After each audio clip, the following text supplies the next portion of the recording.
Bien, Axel Lemaire. Merci Madame la Présidente. Monsieur le Ministre, d'abord merci de votre présence. J'aimerais vous interroger sur la thématique du numérique qui a été rapidement abordée à l'occasion du dernier Conseil européen et qui est citée parmi les secteurs identifiés dans le pacte pour la croissance et l'emploi sous l'appellation stratégie numérique comme l'un des secteurs fortement porteurs de croissance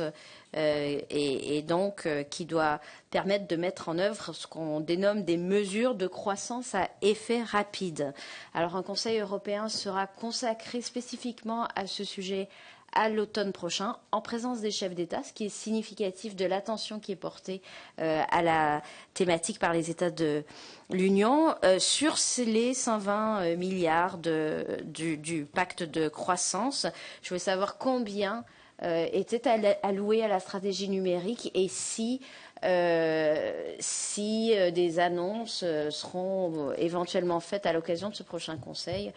sur les investissements à l'échelle européenne qui pourraient être faits dans le secteur du numérique. Pour ce qui relève de l'ordre du jour de ce Conseil, on peut imaginer que la question de la fiscalité numérique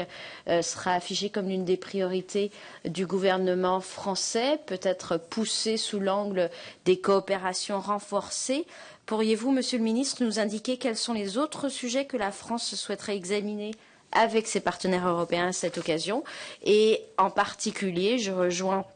là, la question qui a été posée par mon collègue Monsieur Lequillier, à la lumière de l'affaire Prism, à la lumière des révélations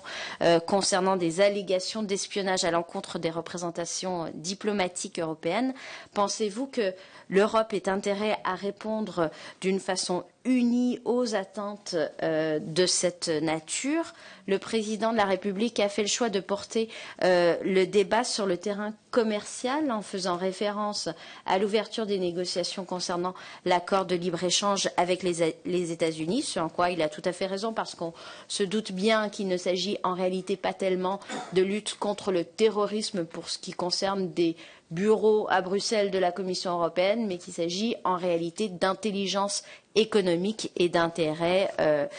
économique de nos nations. Dans cet esprit, la France est-elle déterminée à convaincre ses partenaires européens d'adopter une position ferme et de renforcer à la fois l'arsenal juridique concernant la protection des données